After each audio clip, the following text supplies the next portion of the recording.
সালামু আলাইকুম এভরিওয়ান। আশা করি যে তোমাদের মধ্যে আমি সবসময় তো শুরু করি যে একটা ভালো কথা বলে, কিন্তু এই ভিডিওর ব্যাপারটা হচ্ছে তোমাদের মধ্যে অনেকেরই একটা জিনিস জানার আগ্রহ এবং তোমরা জানো না সেই জিনিসটা হচ্ছে একটা দিনে কয়টা সাবজেক্ট পড়া উচিত। বিশেষ করে যারা মানবিকের শিক্ষার্থী আছো তারা তো বটেই, অন্যান্য বিভাগেরও যারা শিক্ষার্থী আছো তাদের জন্য বিষয়টা জানা জরুরি। একটা রুল আছে, সেই রুলটাকে বলা হয় ভাইয়া 3 সাবজেক্ট রুল। 3 সাবজেক্ট রুল জিনিসটা কি? 3 সাবজেক্ট রুল হচ্ছে তুমি প্রত্যেকটা দিন, প্রত্যেকটা অ্যাক্টিভ দিনগুলোতে তুমি 3টা করে করে সাবজেক্ট পড়বা। কি কয়টা সাবজেক্ট পড়বা? 3টা সাবজেক্ট পড়বা। 3 সাবজেক্ট রুল। এই 3টা সাবজেক্ট তুমি কিভাবে সিলেক্ট করবা? একটা সাবজেক্ট হবে একটু কঠিন সাবজেক্ট, একটা হবে একটু হার্ড সাবজেক্ট। মনে করো তোমার কাছে মনে হয় ইকোনমিক্স সাবজেক্টটা একটু হার্ড, তাহলে তুমি একটা দিনে সবার আগে সকালবেলা পড়বা হচ্ছে ইকোনমিক্স। সকালবেলা কেন বললাম? কারণ বেশিরভাগ মানুষের সবচেয়ে প্রোডাক্টিভ টাইমটা হচ্ছে ইকোনমিক্স, সবচেয়ে প্রোডাক্টিভ টাইমটা হচ্ছে সকালবেলা, সরি। তাহলে সবচেয়ে প্রোডাক্টিভ টাইমটাতে তুমি পড়বা সবচেয়ে হার্ড টপিক। তাহলে আমি এখানে একটু লিখে দিই, প্রোডাক্টিভ টাইমটাতে পড়বা হার্ডটা। এখন ভাই যদি তুমি বলো যা ভাইয়া আমার তো সকালবেলাটা সবচেয়ে প্রোডাক্টিভ টাইম না, আমার সবচেয়ে প্রোডাক্টিভ টাইম হচ্ছে রাত্রেবেলা, তাহলে তুমি রাত্রেবেলা হচ্ছে হার্ড টপিকটা পড়বা, ইকোনমিক্স পড়বা। সব তোমার যেটা মিডিয়াম প্রোডাক্টিভ সেই টাইমটাতে তুমি পড়বা হচ্ছে মিডিয়াম হার্ড যে টপিকটা তোমার কাছে লাগে সেটা। তাইলে তোমার মনে হয় যে ভূগোল টপিকটা, ভূগোল সাবজেক্টটা তোমার কাছে মনে হয় এটা মোটামুটি কঠিন বা মোটামুটি সহজ এরকম একটা স্টেজে। তাইলে যখন তোমার মিডিয়াম প্রোডাক্টিভ টাইম তখন তুমি পড়বা এই সাবজেক্টটা। এবং যখন তোমার সবচেয়ে কম প্রোডাক্টিভ টাইম, যখন মনে করো তোমার অনেক ঘুম পাই, তোমার অনেক এনার্জি শেষ হয়ে যায়, তোমার খুবই ক্লান্ত লাগে, সেই টাইমটাতে তুমি কোন সাবজেক্ট পড়বা? তখন ভাইয়া তুমি পড়বা হচ্ছে সবচেয়ে ইজি সাবজেক্টটা।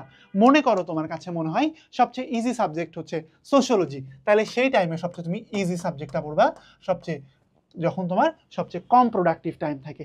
এখন দেখো এইগুলোর মধ্যে তুমি ঘুরায় ফিরায় কি করবা? অবশ্যই প্রত্যেকটা দিন একটা সাবজেক্টের তুমি রিভিশন দিবা। 3টা সাবজেক্টে তুমি নতুন টপিক পড়বা না, এর মধ্যে একটা সাবজেক্ট যাবে পড়বা, একটা সাবজেক্ট যাবে তোমার রিভিশন, এবং আর একটা সাবজেক্ট যাবে তুমি অবশ্যই লেখার প্র্যাকটিস করবা। মনে করো তোমার কাছে তুমি ইকোনমিক্স তোমাকে লেখার প্র্যাকটিস করতে হবে না, তাইলে প্রতি সপ্তাহে যদি তুমি 3 দিন ইকোনমিক্স পড়ো, এর মধ্যে অবশ্যই ভাইয়া তুমি একদিন ইকোনমিক্সের যে ম্যাথমেটিক্যাল ব্যাপার স্যাপারগুলো আছে বা যে থিওরিগুলো আছে সেই জিনিসগুলো তুমি লিখে লিখে প্র্যাকটিস করবা। এবং আরেকটা দিন মনে করো তুমি ভুলে গেছো কি সোশ্যোলজি অনেক আগে পড়ছিলা, সেই জিনিসটা তুমি রিভিশন দিবা। তাইলে প্রত্যেকটা দিন তোমার রিভিশনের জন্য সময় থাকবে এবং তোমার লেখার জন্য সময় থাকবে। যদি তুমি ভাইয়া লিখতে না পারো, পরীক্ষার খাতায়ও কিন্তু তুমি আসলে লিখতে পারবে না। তাই লিখে লিখে প্র্যাকটিস করবার কোনো বিকল্প নাই। আমি আবার বলি, তোমাকে প্রত্যেকদিন 3টা করে সাবজেক্ট পড়তে হবে। প্রথমে তো একটা কঠিন সাবজেক্ট, মাঝে একটা মিডিয়াম লেভেলের সাবজেক্ট এবং একটা সহজ সাবজেক্ট। কখন পড়বা? কঠিন সাবজেক্টটা সবচেয়ে প্রোডাক্টিভ টাইমে, সহজ সাবজেক্টটা সবচেয়ে নন প্রোডাক্টিভ টাইমে, এবং এর মাঝখানে যে সাবজেক্টটা সেটা মিডিয়াম যে প্রোডাক্টিভ টাইম আছে তখন পড়বা। এখন ভাই একটু কথা বলি, তোমার নিজের মতো এটা কেন লিখলাম? অনেকের আবার এই রুটিনটা, এই 3 সাবজেক্ট রুলটা রিসার্চে দেখা গেছে যে কারো কারো কেসে এই 3 সাবজেক্ট রুলটা ফাংশন করে নাই। এই কেসটা বাবা আমি নিজেই একজন। আমি নিজে কিন্তু কখনো একদিনে 3টা সাবজেক্ট পড়ি না, আমি প্রত্যেক দিন একটা করে সাবজেক্ট পড়ি। কেন পড়ি? কারণ আমার কাছে মনে হয় যে আমি 3টা সাবজেক্টে একদিনে মনোযোগ দিতে পারি না। কিন্তু বেশিরভাগ কেসে গবেষণা করে দেখা গেছে একদিনে 3টা সাবজেক্ট পড়লে সবচেয়ে প্রোডাক্টিভ থাকে। তাই এই রুলটা ফলো করতে চেষ্টা করো। যদি দেখো হচ্ছে না, তখন তুমি তোমার নিজের মতো করে বানায় নাও। যদি দেখো তুমি নিজে বানাতে পারো না, আমার কথা শুনো, দিনে 3টা করে সাবজেক্ট পড়ো ভাইয়া।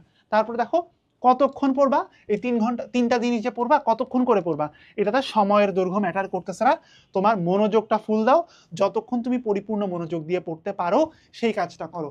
এবং তারপরটা দেখো, এইটা খুবই ইম্পর্টেন্ট একটা কথা, সব বিষয় একদিনে পড়ার চেষ্টা না করে সপ্তাহব্যাপী রুটিনে বিষয়গুলো ঘুরায় পড়ো। রুটিনটা তুমি একটা রুটিন বানাও।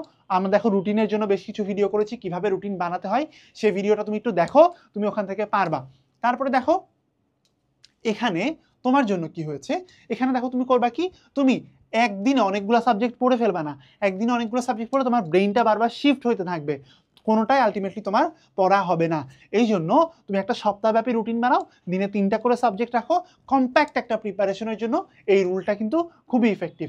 তুমি যদি ভাইয়া এইচএসসি 2027 ব্যাচের হয়ে থাকো, আমাদের উত্তেজিত 27 ব্যাচ, তোমার জন্য ভাইয়া অনেক অনেক শুভকামনা এবং তোমাকে আমরা ওয়েলকাম জানাচ্ছি নতুন একটা কোর্সের জন্য।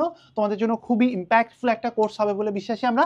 সেটা হচ্ছে এইচএসসি 27 এর জন্য হিউম্যানিটিজ একাডেমিক টু অ্যাডমিশন এই কোর্সটাতে।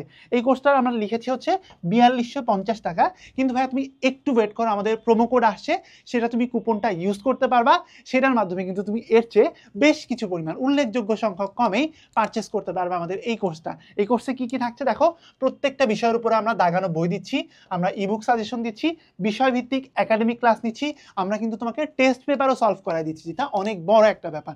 আমরা একাডেমিকের জন্য সব বিষয়ের থিওরি ক্লাস রাখতেছি, টপিক ওয়াইজ প্রত্যেকটা বিষয়ের একদম কনসেপ্ট ক্লিয়ার করে আমরা ক্লাস দিচ্ছি, এবং সবশেষে দেখো অ্যাডমিশনের জন্য আমরা ক্লাস নিচ্ছি।